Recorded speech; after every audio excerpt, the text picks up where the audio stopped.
E realmente é um problema real esse da lacuna comportamental. Na minha área, ainda mais. As pessoas prometem poupar para aposentadoria e torram o dinheiro nas férias, né? Então, não é que elas não queiram guardar, não queiram se organizar, porque isso cognitivamente não é tão trivial. Para a maioria dos escritórios, o cliente final vai ter a percepção que essa assessoria da XP, do BTG ou do banco, qualquer que seja o banco, é gratuita, porque o cara não paga um boleto. Obviamente que não tem almoço grátis, né? Essas estruturas são remuneradas a partir das comissões daqueles produtos. Isso causa um desalinhamento muito grande, porque se você é meu cliente, eu vou te apresentar um produto que eu ganho uma comissão maior, que eu ganho uma comissão maior, o melhor produto, não necessariamente melhor para você. Muitas vezes, não é que você não saiba o que tem que fazer, é porque você não dá conta de fazer tudo o que você gostaria de fazer. Tanto a gestão financeira do próprio negócio, como a gestão financeira pessoal, tratar isso como uma peça simples é uma ingenuidade que me leva a tomar decisões equivocadas. E antes de começar esse episódio, gravado aqui no Estúdio Hub 2001, um recado rápido para você.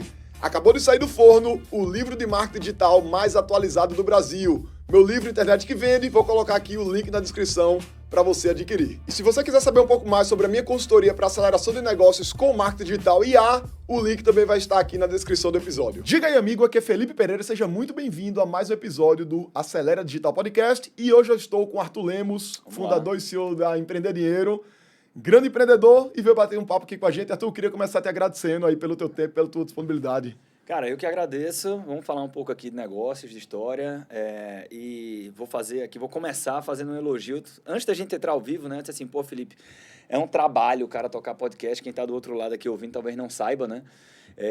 E, pô, você tem convidado pessoas aqui de muito gabarito. Primeiro episódio saiu com o Nelsinho. Enfim, vamos lá, tô à disposição. Show de bola. Cara, eu queria que você começasse se apresentando pra galera quem é o Arthur Lemos. Aqui. Aqui, beleza. Não precisa cortar não, vamos embora, editor. Vamos nessa. Cara, eu sou financista, sempre fui apaixonado por finanças, por bolsa de valores, investimentos. E com o tempo eu entendi que para que eu pudesse contribuir mais para a transformação financeira da vida das famílias, eu precisava reunir outras competências.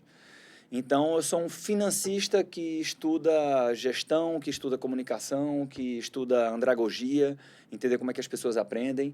E, a partir desse olhar, a gente foi construindo uma empresa que ela nem é uma assessoria de investimentos típica, nem é uma corretora de seguros, que é Empreender Dinheiro, é um ecossistema através do qual a gente consegue, de fato, colocar o cliente em primeiro lugar, que deveria ser uma coisa básica, mas no mercado financeiro é raridade, né? O mercado financeiro opera muito através de conflitos de interesses. E a gente não, e a gente conseguiu montar um modelo de negócio que, de fato, coloca as famílias em primeiro lugar. Cara, sou filho de uma família super enxuta, meus pais vêm de uma origem muito humilde, isso reflete na forma como eu enxergo os negócios, como eu enxergo o processo de construção patrimonial. E sempre trabalhei com finanças, né? Trabalhei num correspondente bancário, numa consultoria boutique, depois na Deloitte, que é uma empresa de auditoria e consultoria, até que eu peço para sair da Deloitte em 2013. Começo a empreender, né, inicialmente com um programa de educação financeira nas escolas. A gente chegou a ter 40 mil crianças em Pernambuco. Vocês eram editora inicialmente? A gente, na verdade, era licenciado de uma editora, né? E aí a editora produzia os livros didáticos e paradidáticos, e a gente tinha um programa que envolvia o treinamento para os professores, para o treinamento tanto a capacitação pedagógica como a formação das finanças pessoais, para que o professor pudesse ter propriedade para falar sobre o assunto. Enfim, a gente, em 2018, minha sócia, não sei se você chegou a conhecer na época, Luciana. Acho que não. Ela toma uma decisão de se mudar para o Canadá com a família, o marido dela passa num treinamento lá, numa pós-graduação, os filhos também são aceitos no high school, ela se muda. Com a saída dela, a gente vende a empresa em 2018 e 2019 eu me dedico a algo que já era minha paixão. Quando eu fui fazendo os treinamentos para os professores, eu falava de educação financeira para o adulto, né? E gostava de investimentos, aí comecei a fazer uma palestra, outra, mas aquilo era mais um hobby ali, não era o core business da coisa. Quando a gente vendeu a empresa, eu passei um ano na gestão da empresa e em janeiro de 2019 fiz o primeiro treinamento by Empreender Dinheiro, né? Disse assim, talvez seja uma oportunidade para profissionalizar aquilo que é a minha cachaça. Então nasce ali em 2019 a Empreender Dinheiro e ela sofreu algumas metamorfoses no meio do caminho, Felipe. Assim, a gente começa como blog, foi um negócio só de educação presencial, depois a gente começa a usar a internet, vende digitalmente. Depois a gente entendeu que só a educação não era suficiente para transformar de fato as famílias, e aí foi aprendendo a fazer gestão patrimonial, enfim, até chegar onde estamos hoje. que é o início de uma jornada ainda, entendo eu. Mas tentando encurtar uma história, né? Acho que é um pouco do Arthur aqui. Fala um pouquinho essa jornada lá de trás. Vamos tentar esmiuçar um pouco mais essas até mudanças estratégicas. Pô, era um blog, começou a fazer evento. Fala um pouquinho isso de forma mais detalhada para a gente entender aí a trajetória. Isso é muito interessante, né? Na internet, você é um cara raiz, né? Que tem muita propriedade sobre o que faz e o que fala. A gente estava aqui antes também, dizendo, porra, meu primeiro site foi em 97. 97. Chamava Homepage do Aquarismo, ensinava o cara a criar peixe de aquário. Bicho, eu respeito muito isso e cada vez mais a gente tem muito conteúdo bem intencionado e com pessoas que têm propriedade para falar sobre o assunto, mas tem muita gente que não tem, que, porra, não fala a verdade, né? Assim, é difícil, a curadoria hoje tem muito valor quando você consome conteúdo na internet. E teve um negócio, assim, que talvez a primeira mudança ali do modelo de negócio da Empreender Dinheiro, primeiro começa com muita persistência / ingenuidade, né? Meu funil era o seguinte, eu oferecia palestras de educação financeira para empresas gratuitamente. E aí, pô, o RH adora isso, porque é um tema que é importante para todo mundo.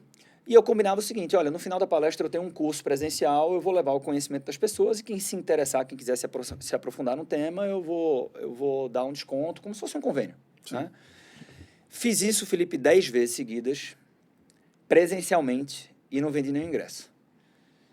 E assim, para quem já experimentou vender, já experimentou tentar vender pela internet, com pitch ao vivo, né? Numa sala, numa live, né? numa aula de YouTube, e você oferecer alguma coisa e ninguém comprar, dói muito.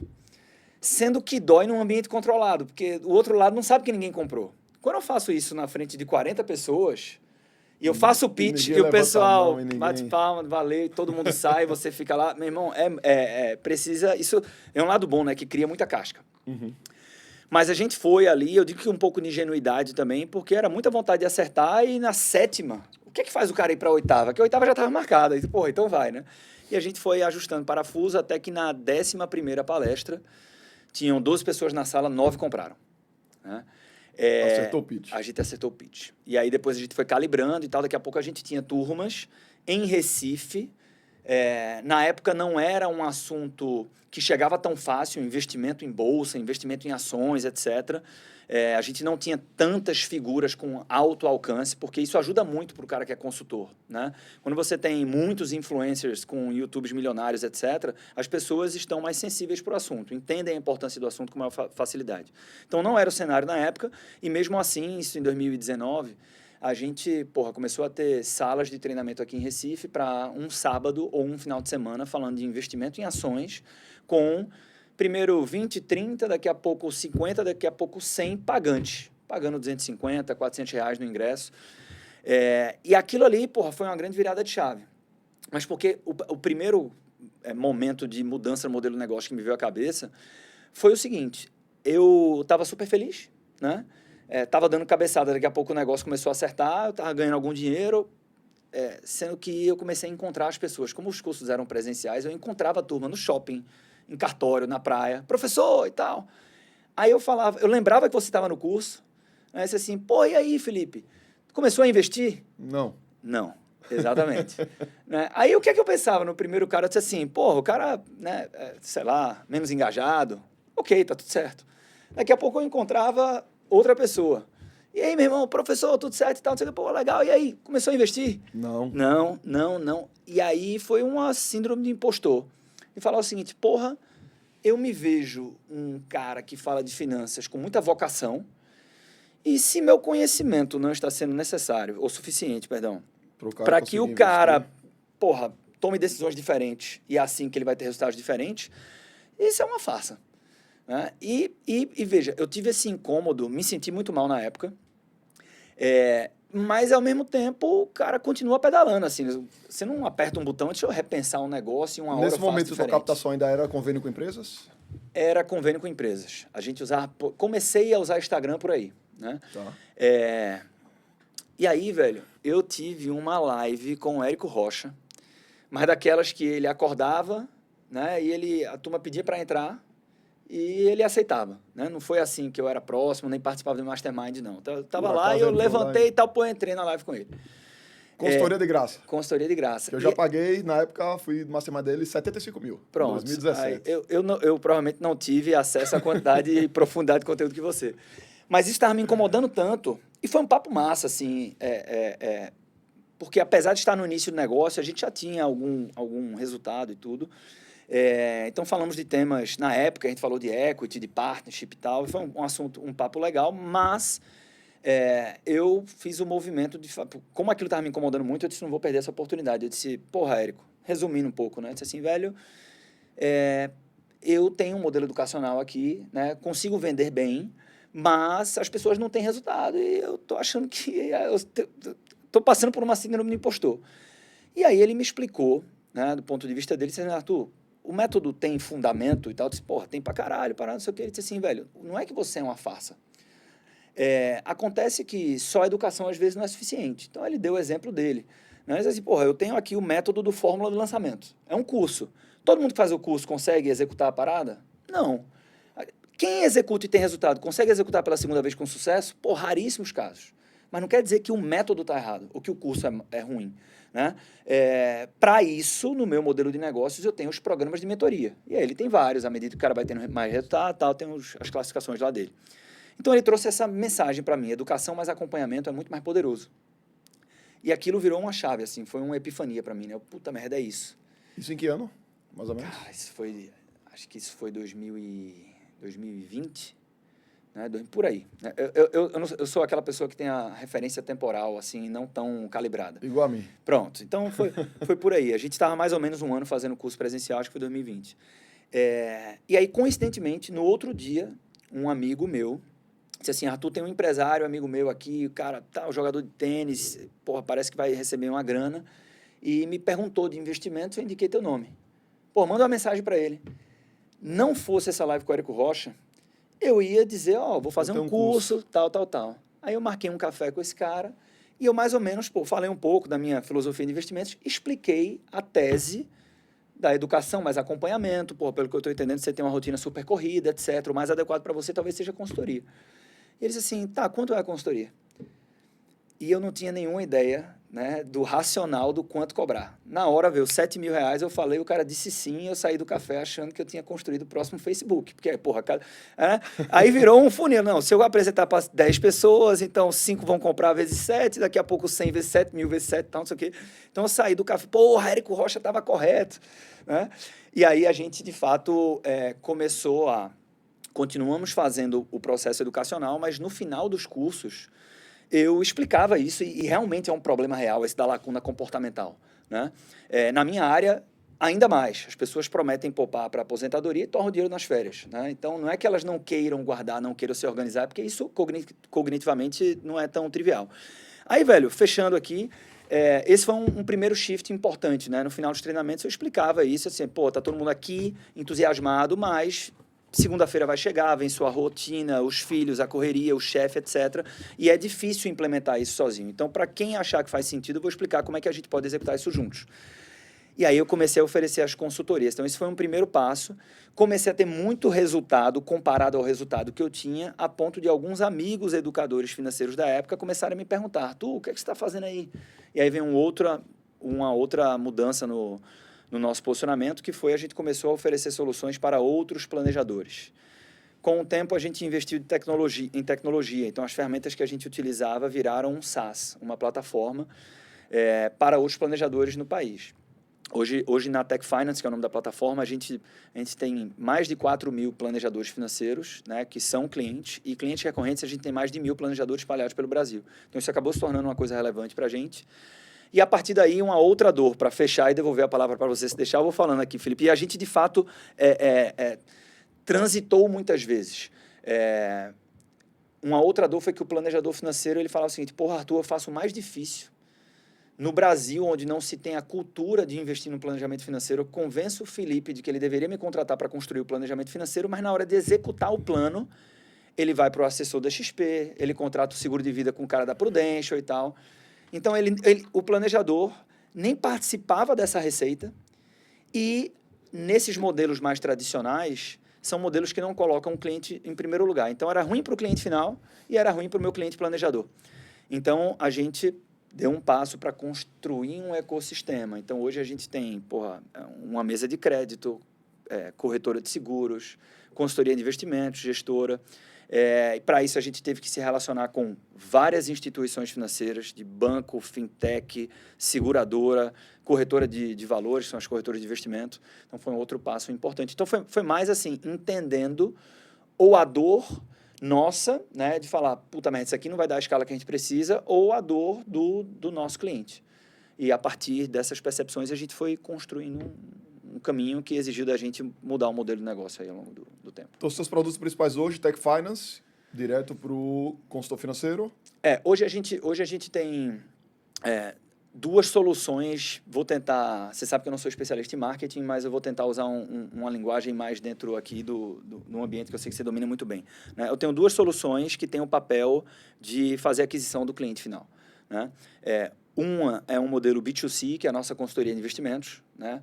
Com uma ênfase muito grande em não só fazer a gestão do patrimônio que aquele cliente ou aquela família já conquistou, que é o que todos os escritórios de investimentos fazem, mas a gente se propõe a apoiar também as famílias na construção patrimonial. Isso implica na nossa proposta de valor, o que a gente faz e como a gente faz. Então, uma é uma consultoria financeira, uma consultoria de investimentos, e ela conversa diretamente com o cliente final, que é o empresário, que é o médico, que é a pessoa física comum. E a outra é a Tech Finance, que tem o SaaS, tem aquela plataforma e tem outras soluções para planejadores financeiros, e esses planejadores têm sua carteira de clientes finais. Então, aqui é um modelo B2B2C, né? E uma vez que a gente conversa com esses clientes investidores, a gente tem o que a gente chama de ecossistema aqui atrás, né? E o ecossistema tem 3 principais frentes. Tem a frente da gestão patrimonial, que é fazer a gestão do patrimônio do cliente na XP, no BTG ou qualquer outra corretora. Tem a corretora de seguros, né, para soluções de seguro de vida, renda, previdência privada. E tem a ED Ventures, né, que é o estruturador de veículos coletivos para investimentos na economia real. O que é isso, traduzindo? A gente, desde que isso esteja conectado com o planejamento patrimonial de Felipe, a gente organiza empresas para investir em teses de imóveis, leilões, usinas solares e assim por diante, né? Investimento direto na economia real. Quando a gente investe diretamente, normalmente a gente experimenta, desde que bem feito, com pool de clientes, que é uma forma de dar acesso, né? Por exemplo, a gente vai abrir uma captação para uma usina agora, são 3 milhões e 300 mil reais.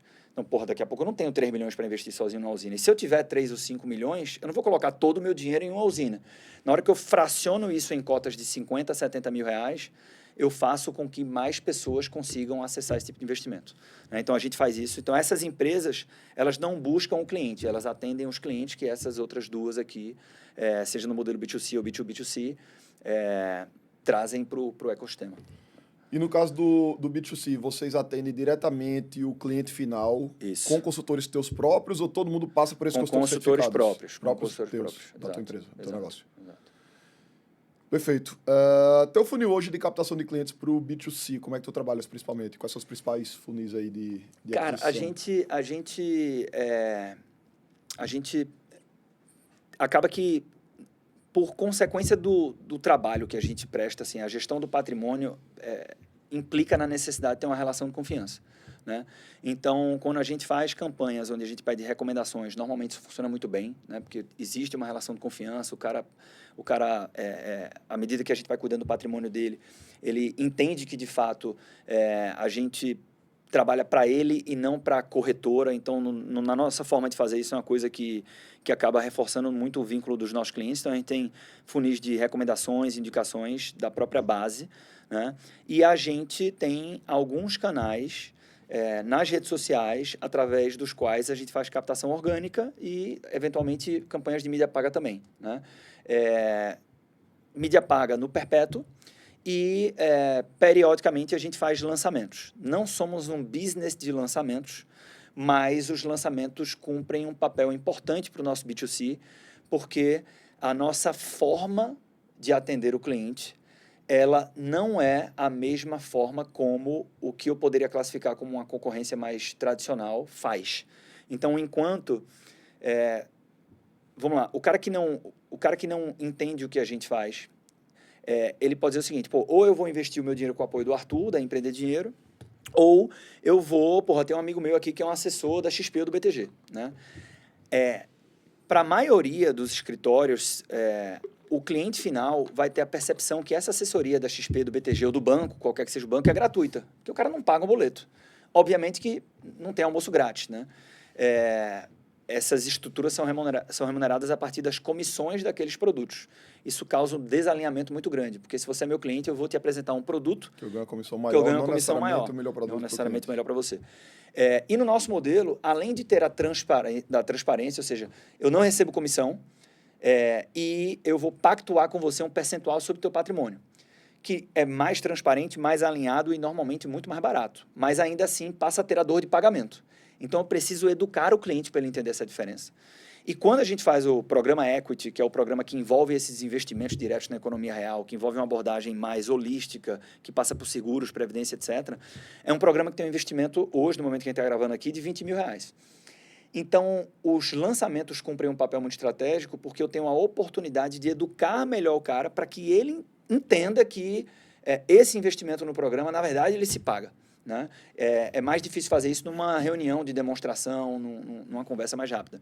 Então, a gente faz as imersões salto patrimonial, é uma única imersão. Né? Presencial? Online, remoto.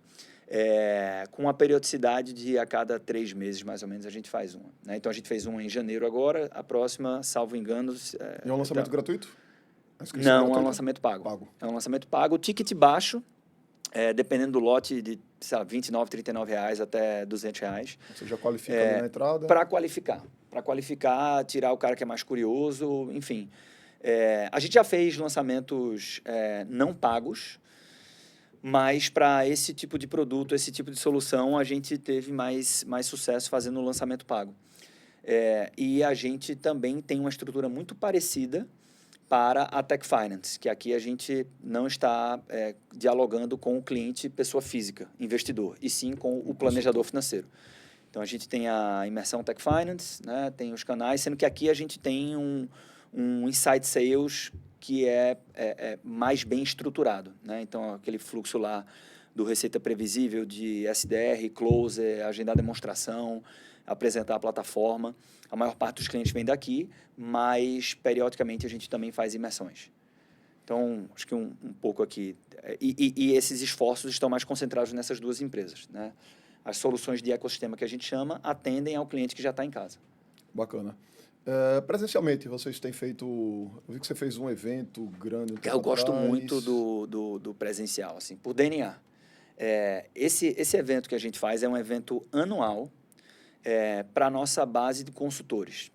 O evento nunca tem apenas consultores, porque os nossos clientes de consultoria, que são mais interessados por mercado e tudo, quando eles veem lá os nomes das pessoas que palestram e tudo, eles acabam pedindo e a gente abre as portas também. O Money Heroes, que é o nome desse evento, no ano passado a gente fez a 5ª edição. Então, ao longo do tempo, assim, tirando o Bruno Perini, talvez, né, que viria no ano passado, mas ele estava com a filha muito pequenininha e acabou, no próximo ano eu vou e tudo. Cara, eu diria que todos os principais nomes da influência sobre finanças no nosso país já estiveram lá. Né? Então, a gente tem muito orgulho disso. E todos vindo pela causa.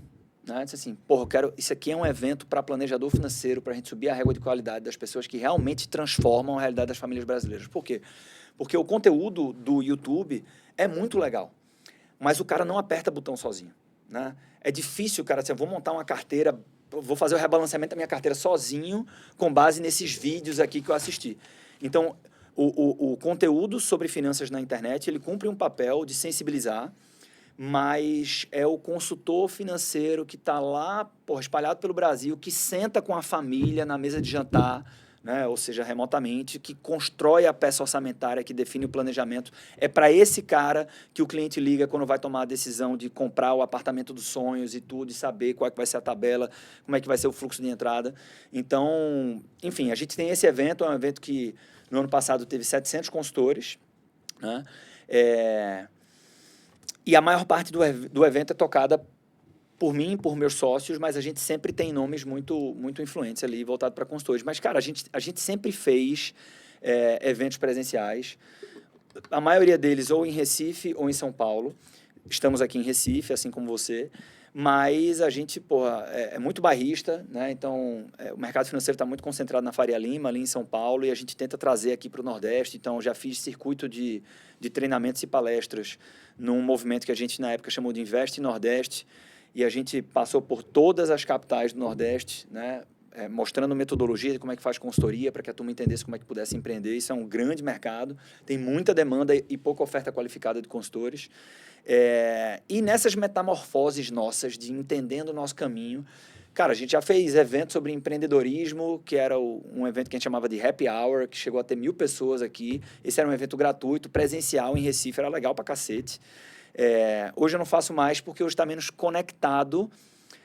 Eu teria que defender muito em branding para poder colocar a energia necessária, porque você também faz e fez eventos, e você sabe que, porra, tem que colocar energia para sair com qualidade, assim, para a experiência ser legal. Com o Cândido, com Luísa. Esse foi um resgate, vou colocar assim, do Happy Hour, né? E que ali a gente justificou como uma reapresentação da nossa experiência de consultoria para o cliente final. Mas ele foi pontual. Antes da pandemia, a gente fez uns 6 ou 7 ou 8 Happy Hours seguidos, né? Enfim. Qual a periodicidade? Não lembro. Acho que 2 meses de distância. Não era muito espaçado, não.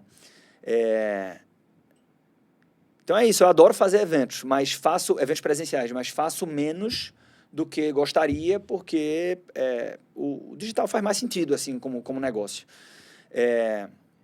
E os eventos presenciais foram muito importantes na nossa história. Assim, a gente nasce daí, né? A gente começou o negócio a partir dos eventos presenciais, né?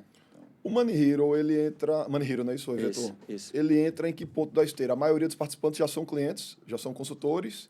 Lá dentro tem algum outro produto para uma ascensão ainda mais próxima? Normalmente, lá dentro, a gente tem a gente separa...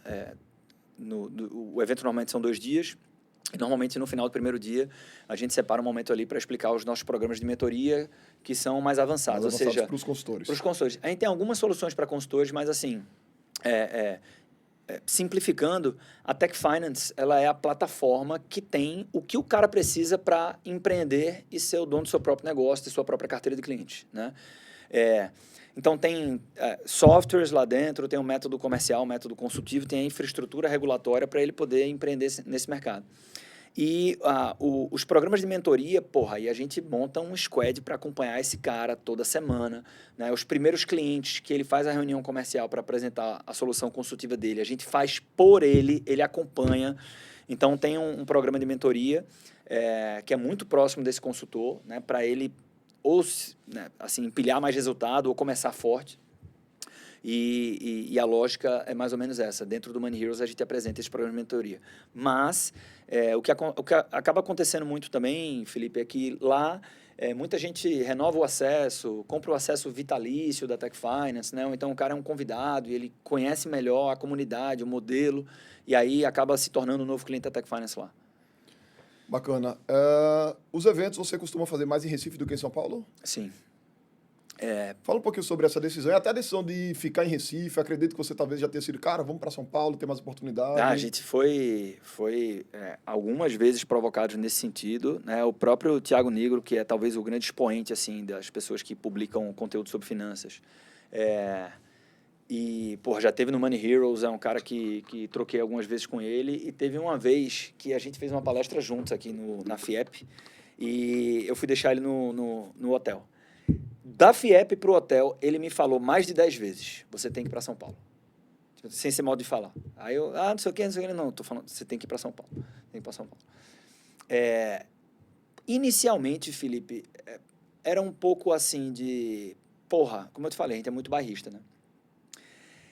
E tiveram alguns momentos assim, porque na hora que você começa a se relacionar mais com o mercado financeiro, você tem que transitar com os bancos, com as corretoras e tal, e toda essa galera está lá em São Paulo.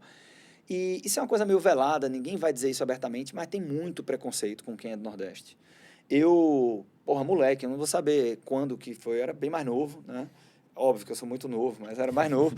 E eu fui fazer um programa de formação de especialistas para o mercado financeiro na antiga Bovespa, na Líbero Badaró, lá em São Paulo. Eram 6 meses, toda terça e quinta, eu ia de avião e voltava, ia de avião e voltava. Às vezes eu ia na terça e ficava até a quinta-feira à noite, eu na sexta-feira e voltava para Recife. Eu gastei mais com passagem do que com o próprio curso.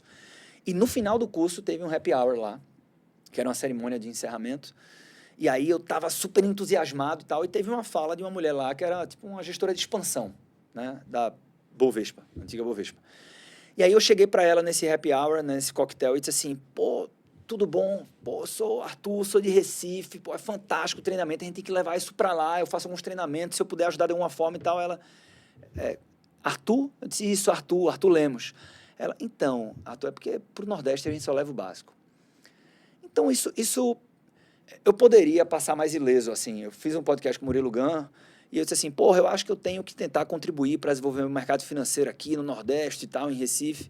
E aí ele me deu uma lição, ele disse assim, você não tem que nada, brother. Você não tem que nada, né? Mas eu já refleti sobre isso algumas vezes, mas tem um pouco de ser barrista e querer, porra, trazer soluções de qualidade para cá e contribuir com o desenvolvimento do mercado financeiro aqui, mas obviamente que também tem um lado muito positivo que é mato alto, né? Assim, tem muita oportunidade aqui, tem menos oferta de serviços de consultoria financeira com qualidade aqui no Nordeste. Então a gente até então foi ficando aqui, mas hoje eu sou menos impositivo de falar, jamais irei e tal. Assim, não descarto a possibilidade de um dia fazer sentido para empreender dinheiro e eu entendo que a instituição é maior do que seu fundador. Então, se fizer sentido, pode ser que ela, em algum momento, se posicione, tenha sua sede lá em São Paulo. Mas até então a gente fica aqui e aí, por uma consequência de estarmos aqui, a gente acaba fazendo os eventos aqui. E aí a comunidade começou a entender isso e dizendo, pô, pelo menos um evento que não é em São Paulo e tal. Mas quando você tenta fazer um evento maior, ser fora de São Paulo é muito ruim. Porque para vários lugares do Brasil, o Brasil é um continente, né? Então, para vários lugares do Brasil, porra, a logística é ruim, a passagem é muito mais cara. Pô, coloque São Paulo, é muito mais fácil. Culturalmente também, acho que o público aqui, nem todo mundo valoriza tanto quanto o público de lá. Eu sinto um pouco isso também nos eventos. Sem dúvida, sem dúvida. Bacana. Cara, sobre talentos, equipe, como é que você vê isso hoje no teu negócio? Como é que você faz aquisição de bons talentos, retenção? Tá. Cara, tem duas perspectivas. Você assim, está com quantas pessoas, em média, A gente tem 60 pessoas, mais ou menos, no na ED. A gente precisou fazer isso de forma mais responsável, porque as soluções que a gente entrega, muitas delas operam em ambiente regulado, né? Então, a gente dialoga ali com o regulador, seja CVM, seja Anbima, e eu não consigo oferecer uma consultoria de gestão patrimonial só com gente júnior, né? Então, para ter uma operação de uma gestora, de uma consultoria de investimentos, de uma corretora de seguros, tem que ter gente muito boa. Para poder dialogar com um planejador financeiro, que às vezes é um cara que tem 10, 20 anos de banco, ou trabalha, está no mercado há muito tempo, é um cara certificado, etc., também não adianta colocar gente muito júnior. Então, assim, uma das coisas mais contraintuitivas, porém bastante importantes que a gente fez, eu já vi outras pessoas falarem isso, ter um bom gestor de RH antes do que talvez as cartilhas dissessem que isso seria estritamente necessário, né? Antecipar um pouco esse movimento. Então, ao fazer isso, né, porque muitas vezes, Felipe, assim, na realidade de tocar uma empresa, uma startup, um negócio que muitas vezes não é que você não saiba o que tem que fazer, é porque você não dá conta de fazer tudo o que você gostaria de fazer, né? E aí você conscientemente equilibra os pratos com um pouco menos de velocidade. E o prato do bom processo de recrutamento e seleção, normalmente ele fica para trás, né? Por quê? Porque ele não é visto como urgente. Então, você acaba, por instinto, assim, porra, apareceu essa oportunidade, temos esse problema, essa pessoa pediu para sair e tal, conhece quem, e aí você não respeita muito esse processo de entrada. E, velho, você paga o preço disso por muito tempo. A pessoa entra menos consciente, menos apaixonada pela empresa, logo ela tem menos oportunidade de realmente avaliar se ela se identifica com os valores dessa companhia. Se o processo seletivo é muito a toque de caixa, ela não valoriza tanto aquela oportunidade. como quando, por exemplo, você, participa por entrevista, dinâmica, outra entrevista e tal, e tem prova e não sei o quê, e o cara fica na expectativa. Então, a gente valoriza aquilo que é mais difícil de conquistar. Então, isso é uma coisa que hoje a gente respeita bastante. A gente tem um gestor de RH que faz um puta trabalho, que é a Débora, e uma pessoa mais sênior. Isso mudou bastante, né? Mas a gente demorou um pouco para aprender isso. E uma coisa que tem a ver com talentos, que eu acredito muito, a minha forma de enxergar a construção de um negócio, a união biológica pela dor. Então, o que aqui quer dizer essa frase bonita aqui? Eu acho que, por mais que a gente diga que você tem que ter cabeça de dono, você tem que vestir a camisa, ou qualquer que seja a expressão, quando o cara entra no contrato social, né, quando o cara entende que ele responde na física, caso dê problema, isso muda a relação. Muda a cabeça, muda... Então, assim, nesse ecossistema, a gente tem uma partnership, e nessa partnership nós temos 8 sócios. E então, eu só conseguiria montar, né, essa lógica aqui com empresas diferentes, porque a gente tem para cada uma delas um sócio responsável com seus próprios indicadores, que semanalmente responde por essa unidade de negócio, que tem seu variável atrelado à performance dessa empresa. Enfim, e essa pessoa estar nessa posição, que ela de fato é sócia, isso muda radicalmente. Então, foi uma coisa que eu fiz em 2021, verbalmente. Em 2023, contratualmente, paguei caro num escritório de advocacia para constituir o contrato de partnership bem feito, justo, né? Eu vejo que muita gente monta partnership como instrumento de retenção e atração de talentos. Eu fiz, em primeiro lugar, como reconhecimento do esforço de pessoas que estavam comigo desde o início.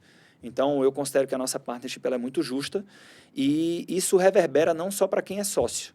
Se você realmente tem uma partnership que funciona e que de tempos em tempos você recebe novos sócios, as pessoas que ingressam na empresa e se identificam com a empresa começam a entender que isso é uma possibilidade e o cara começa a atuar diferente desde então.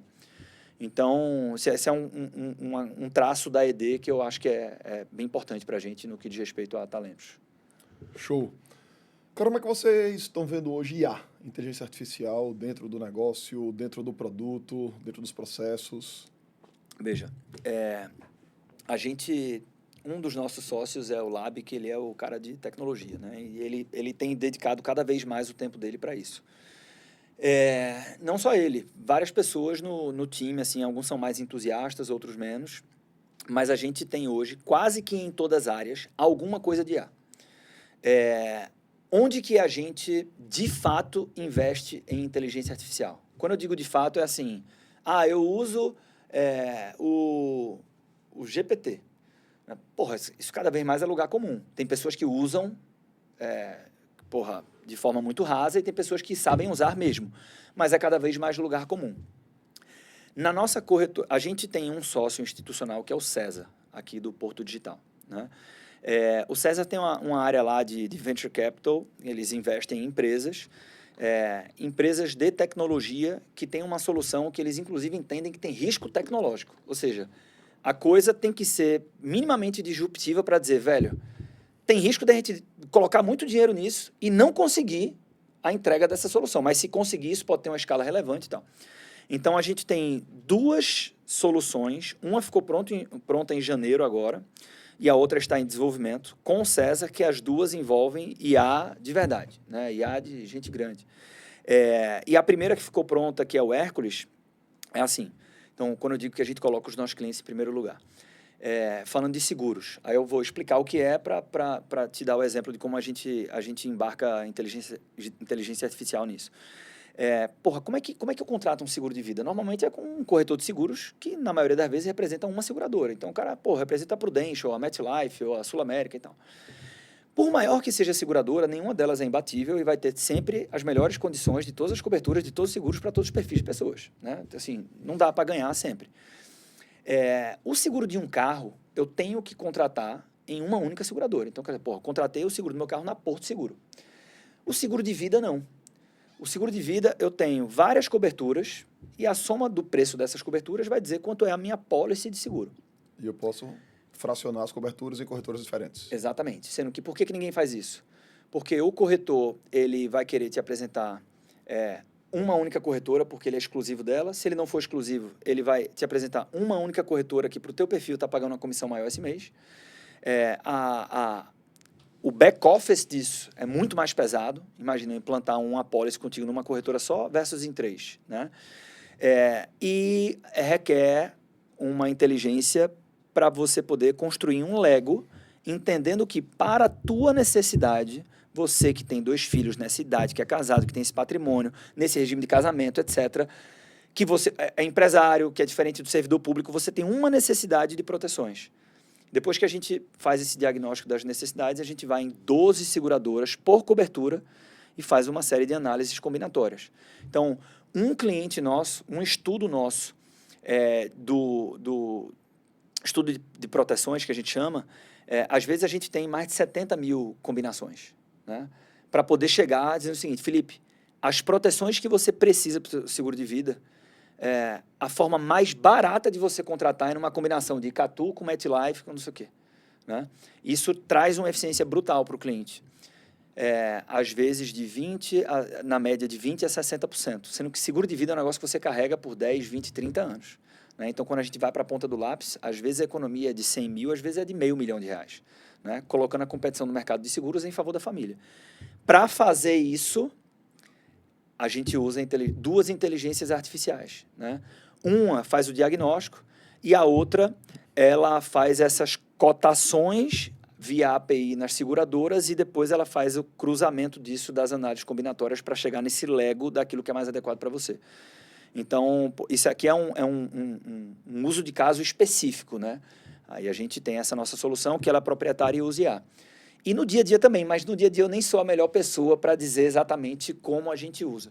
O que eu sei dizer é que, se tirar o ChatGPT da minha vida, eu vou ter dificuldade de me locomover, assim, porque, cara, eu não uso mais o Google. Eu uso muito, me ajuda muito, inclusive na concepção de produto, de estratégia, enfim, do próprio modelo de negócios. Mas é isso, cara, assim, não sou um especialista, a gente usa um pouco em todas as áreas, tem gente na empresa olhando para isso e tem alguns usos de casos mais específicos. Bacana.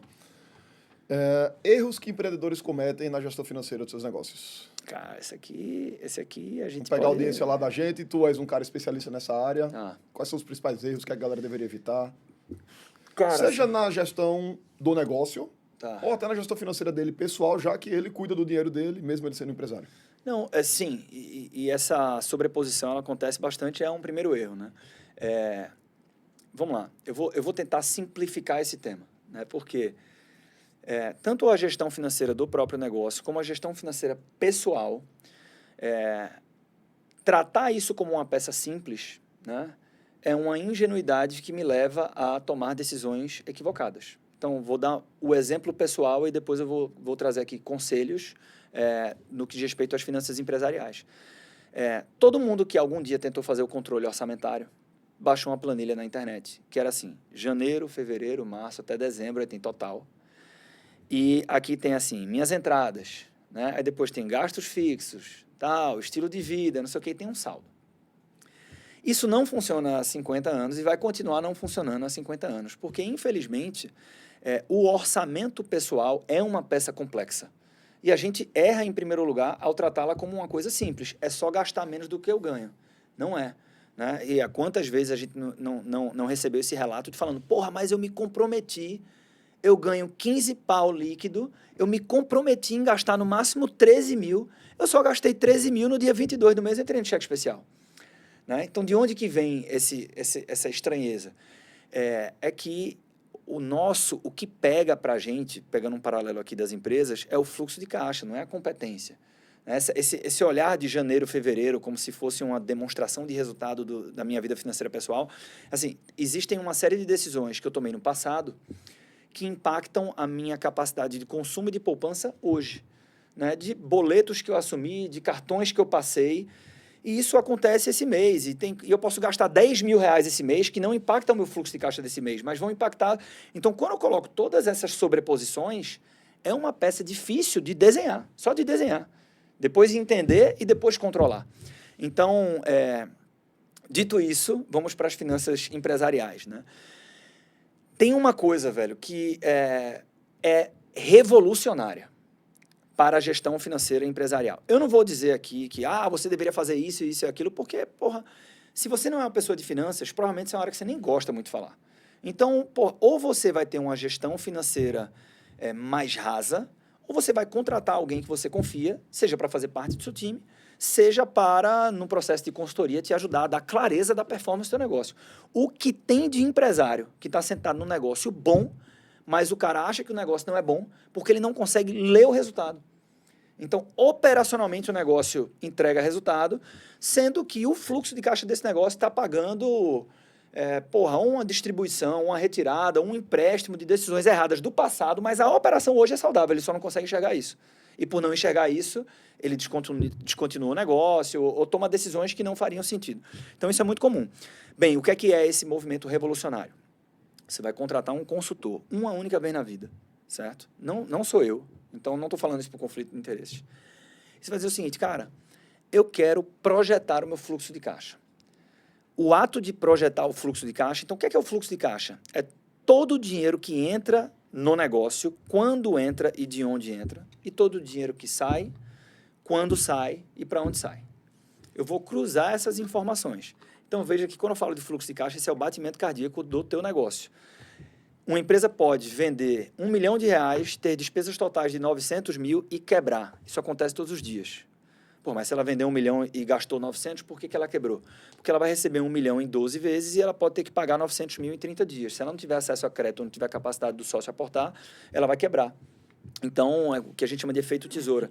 Então, às vezes, crescer muito rápido traz a exigência de fazer um investimento em giro muito grande. Se eu não tenho essa consciência, fudeu, né? Então, pode virar um grande problema. Ou seja, até o crescimento pode ser um desafio financeiro, dependendo do teu modelo de negócio. Voltando aqui, então, a projeção do fluxo de caixa nada mais é do que, eu já tenho essas despesas fixas, eu tenho esse saldo em caixa, eu tenho esse contas a receber. Então, contas a receber do meu cartão de crédito é garantido. Eu tenho vendas que eu fiz no boleto. Eu não vou receber tudo no boleto, porque vai ter inadimplência. Então, eu vou considerar que eu vou receber 70% disso. Então, eu vou simulando, né, esse dinheiro que entra e o dinheiro que sai. Tem as despesas que são fixas. Mas eu devo gastar tanto de ads, porque mais ou menos eu gasto aqui, eu vou fazer um lançamento, então eu vou gastar um pouco mais e tal, barará. E eu tenho a minha expectativa de vendas. Eu tenho a expectativa de vendas. Eu devo vender 1 milhão nos próximos X tempo, né? Faz uma projeção de 12 meses, é o ideal. E aí eu vou ter um cenário otimista e um cenário pessimista. Que seja, o otimista se a gente vender 20% a mais. O pessimista se eu vender 20%, 30% a menos. Quando eu vendo, eu estou no simples, então eu tenho essa alíquota, eu estou no presumido e tal. Alguém vai sentar contigo para montar essa peça. E quando você monta essa peça, é que nem o mito da caverna de Platão. É como se eu tirasse a pedra ali e eu visse a luz do sol. Não tem como desver. Porque agora eu dou a oportunidade para o empresário de falar o seguinte, puta que pariu, bicho. Se as coisas acontecerem como eu acho que vão acontecer, daqui a 4 meses eu não tenho dinheiro. Mas saber disso hoje me dá o poder da antecipação. Então eu vou renegociar com o meu fornecedor, vou mudar a estratégia da campanha, vou fazer outra coisa. Então, assim, se o empresário que não entende nada de finanças sentar uma vez por mês para projetar o fluxo de caixa da sua empresa, ele vai ter uma clareza muito maior, assim, né? Isso vai ajudar. Eu não gosto de finanças, eu não estou falando de finanças, estou falando de clareza sobre a performance do seu negócio para você tomar decisões com mais embasamento, né? Então, seria esse, se eu pudesse consolidar em um conselho, seria esse. E eu não estou dizendo como fazer, porque, se eu não sou de finanças, você não vai fazer. Então, contrata, pega um consultor, me manda um direct, Arthur, me indica um consultor. Eu pego um cara lá que faz consultoria empresarial, não vou ganhar nada por isso. E, se você vai negociar, cara, fazer esse estudo a primeira vez, ele vai te cobrar R$2.000, R$3.000, mas você vai ter a peça pronta, né? E certamente alguém do seu time, se você tiver alguém ali no financeiro, depois vai conseguir só atualizar essa peça. Bacana. Arthur, a gente olha o teu Instagram, aí tem lá, né? Quem é Arthur, pai de 4, isso. Sucesso é você construir várias coisas e não ser famoso se possível. Fala um pouquinho sobre... não, velho, assim, isso é um pouco... falar sobre dinheiro é uma escola diária, né? Você vê como a cabeça das pessoas é diferente. E com o tempo, a gente foi... Quando eu digo a gente, né, partindo muito de mim, mas isso foi se representando também nas soluções da ED. a gente é apaixonado por finanças comportamentais, né? Que é a área que se propõe a entender por que nós tomamos as decisões que nós tomamos quando o assunto é dinheiro. E, Felipe, assim, as decisões mais importantes não são tomadas na planilha de Excel, elas são tomadas na hora do jantar, quando você está conversando com sua esposa, né? Então, porra, bicho, a gente aprende todos os dias com clientes, pessoas que têm muito dinheiro e não conseguem dormir porque estão muito preocupadas, né? Pessoas que estão muito endividadas e não estão nem aí porque acham que é assim mesmo, e o contrário também. E você vai amadurecendo o olhar com o tempo, com as porradas, com os erros, de entender que dinheiro é uma ferramenta, mas só dinheiro, assim, muito provavelmente vai levar você para uma vida muito triste, você vai perder coisas que realmente são importantes, você vai ficar doente, enfim. Então, a brincadeira lá é que sucesso porra, ter saúde, ter paz, algum dinheiro, né? E aí é uma adição minha, se possível não ser famoso. Por que não ser famoso? Cara, isso é visão de mundo, né? Minha, né? Visão de mundo. Então, tem gente que sucesso talvez seja ser famoso. Mas uma coisa que tem até a ver aqui com esse papo de negócios, que é o seguinte, a ED, quando a gente começou a usar o Instagram e fazer lançamento, ela deu seu primeiro salto. E aí, velho, o negócio por muito tempo foi dependente, não é ser dependente de uma pessoa, é ser dependente de um influenciador. Então, e veja, não quer dizer que isso é ruim, é uma característica. Ele é dependente do Arthur chegar aqui e falar, fala galera, fala galera, fala galera, né? Para que a obra esteja num estado impecável, o criador tem que estar bom, ele tem que estar bem. E eu entendo que isso é um risco tremendo para o negócio. Eu me propus a construir um negócio, e estamos nessa trilha, que não se resumia a mim. Eu não me propus, Felipe, a construir uma empresa que ia pagar um bom prolabore para mim, que eu ia poder ter a qualidade de vida que eu almejava. A gente está se propondo a construir um negócio que tem equity, que tem valor de mercado, que vai passar por rodadas de investimentos, já passou por uma. Eu tenho outros sócios, né? Eu tenho um compromisso de transformar a vida desses sócios também, com os empreendedores da Empreender Dinheiro, que são os colaboradores, enfim. Então, eu tomei a decisão intencional, né, alguns anos atrás, de fazer esse movimento de despersonificação ou de redução da dependência. Da figura do Arthur. Da figura do Arthur, né? Então, e por que isso? Primeiro porque eu entendia que um negócio que dependia menos do Arthur era um negócio que valia muito mais, né? Isso é amplamente coberto. Um fundo de VC ou um fundo de private equity, se ele for conversar com uma empresa e entender que existe uma dependência muito grande daquele founder, ou ele não faz o negócio ou o valuation cai muito. Então, tinha isso, mas também tinha um pouco de eu reconhecer, brother, que não era isso que me deixava plenamente realizado. E eu não só vi isso acontecendo comigo, como eu tive o privilégio de conversar com amigos nossos, que são caras que têm resultado pra caralho. E ver um pouco de como é o bastidor disso, eu falava, eu não quero esse bastidor para mim. Quando eu saí da Deloitte, assim, não vou nem falar da minha saída da Deloitte. É muito comum quando a pessoa toma a decisão de sair do CLT para empreender e ela diz assim, porra, principalmente em grandes corporações, eu escuto isso muito dos planejadores financeiros que são ex-bancários. Eu via o meu líder, o meu superior, o gerente, o diretor, e eu falava o seguinte, porra, eu não vou passar 10 anos para chegar nessa posição porque eu não quero ter a vida desse cara. Né? E eu via os bastidores, eu falava o seguinte, meu irmão, essa vida aqui eu não quero. Né? Teve um treinamento desses, de grandes nomes do digital, e eu estava como intruso quase lá, me chamaram para palestrar. E eu lembro, velho, teve uma roda de conversa, gente boa pra caralho, que estava nessa roda, tipo numa mentoria lá. E aí uma mulher fez uma pergunta, um cara respondeu, o outro... Eu nem lembro qual era a pergunta, mas o diálogo depois me marcou muito. E eu disse assim, porra, eu acho que você está querendo dizer isso aqui. E aí eu tentei responder e contribuir lá, né? Quando acabou tudo, essa mulher ficou esperando, ela me chamou e disse assim, aí tinha um banner do evento aqui do lado.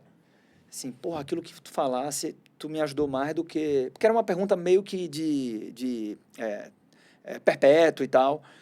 que não é a área que eu domino, né? Aí ela assim, pô, tu acabou me ajudando mais com essa resposta do que as outras pessoas.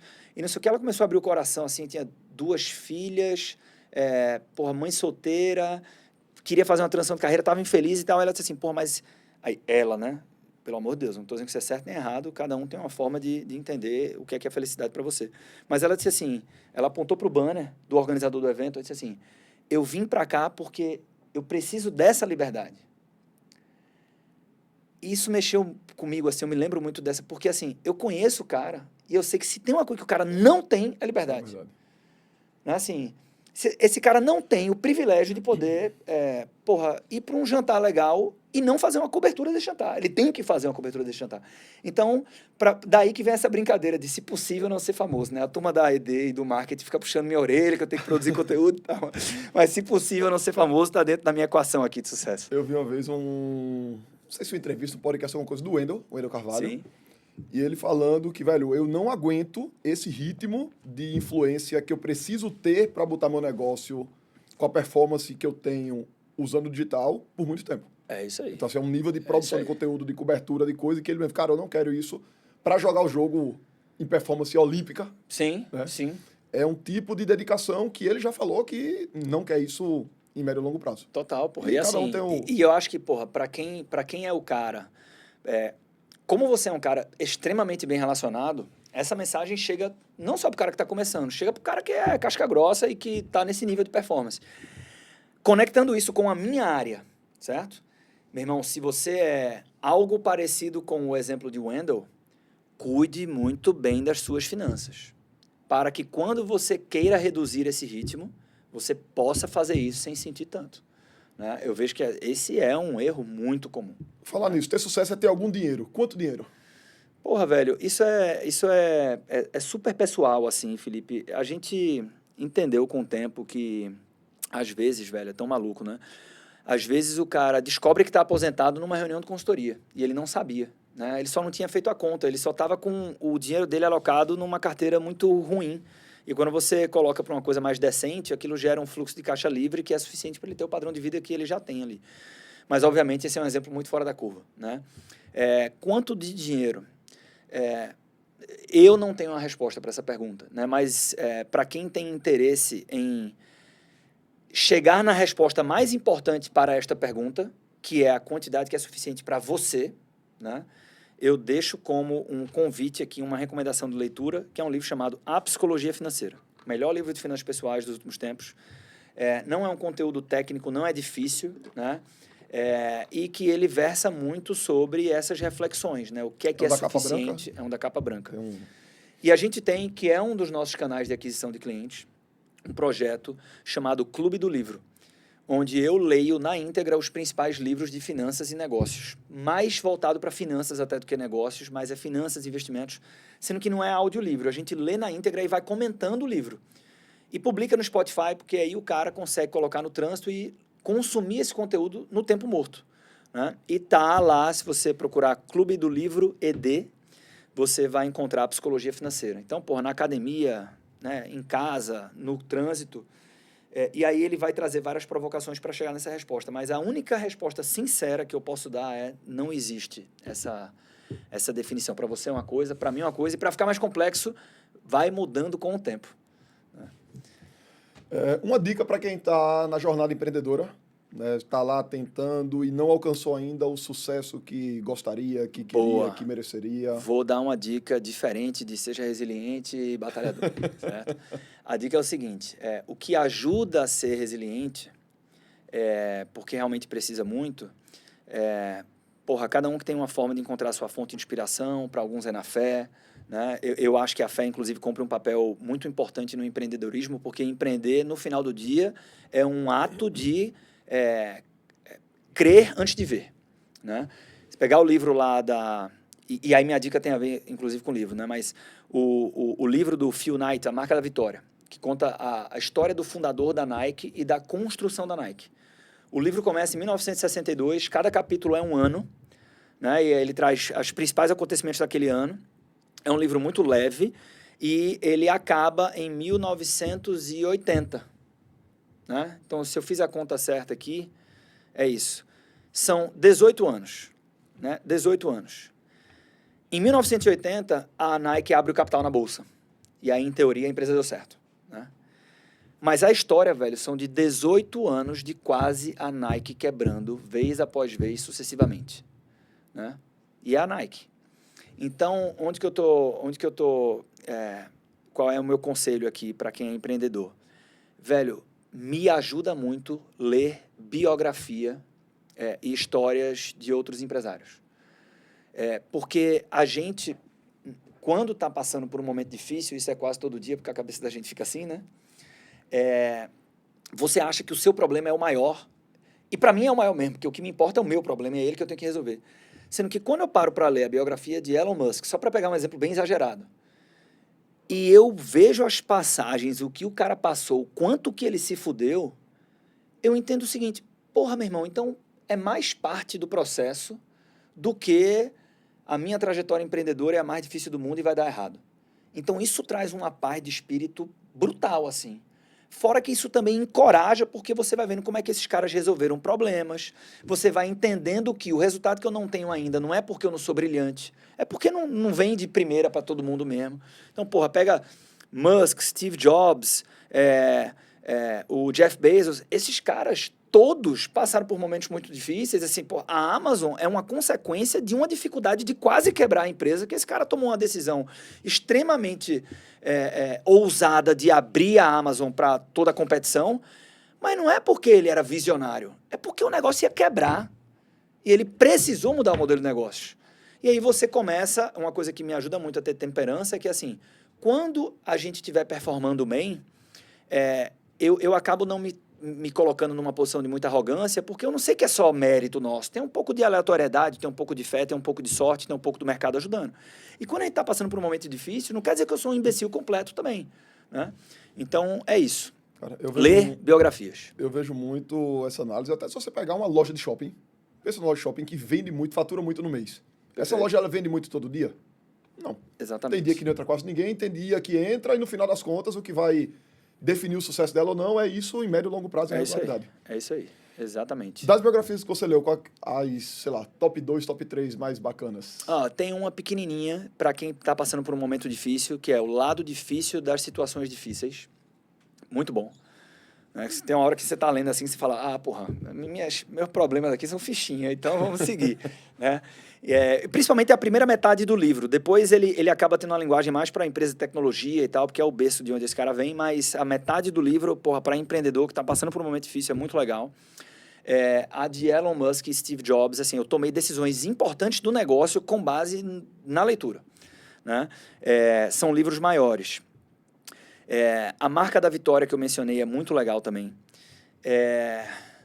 O Almanaque do Naval Ravikant, que é um cara meio desconhecido, mas o cara, puta merda, assim, é um livro sobre negócio, dinheiro e felicidade. Esse curtinho também. Ele não é num tom de biografia, mas é muito legal. Tô dando muitas aqui, né? Enfim, cada um se identifica com uma escolha aqui. E para ser fora do mundo dos negócios, a do André Agassi, ex-tenista. Porra, velho. Assim, o cara número 1 do mundo e a cabeça do cara era um pandemônio, um impostor. E aí você começa a dizer assim, porra, não sou só eu que não estou sempre convicto que serei o dono do planeta, como tá dizendo o coach do Instagram, entendeu? Enfim, muito legal também. Tem alguns. Um filme ou série que todo empreendedor deveria ver? Caralho, eu acho que 15 vezes Fome de Poder. História do Ray Kroc. Outro, fora esse. Vez ou outra aparece esse aqui. Cara, do meu segmento, assim, o Lobo de Wall Street, ele ajuda a... Não é um livro de... Ele é um filme de negócios, né? Mas não é de empreendedorismo no sentido de construir um negócio ali. Inclusive, ensina muito do que não deve ser feito, né? Mas, para quem atua no mercado financeiro, se você realmente for atento, você aprende bastante ali. Cara, show de bola, muito bom, né? Ótimo bate-papo aqui hoje. Queria te agradecer pelo teu tempo. Eu que agradeço, meu velho. Eu que agradeço. A galera que quiser acompanhar o Arthur, conhecer um pouco mais do teu trabalho, conhecer um pouco mais sobre a ED, Empreender Dinheiro, onde é que a galera te encontra? Arthur com TH, Arthur Dantas Lemos, né? Então, lá no Instagram, Eu, de vez em quando, publico conteúdo, né? Não com tanta frequência, pelos motivos que eu já falei aqui, mas tem conteúdo lá e eu também me coloco super à disposição. Sou um entusiasta do empreendedorismo, né? O nome da minha empresa carrega o nome Empreender. Então, se eu puder contribuir de alguma forma na sua jornada, ou se você entender que faz sentido a gente trabalhar juntos, a gente fala um pouco das soluções da ED aqui, vai ser um prazer, só mandar mensagem lá. Show de bola. Então, galera, esse foi mais um episódio do Acelera Digital Podcast. Um grande abraço e até a próxima.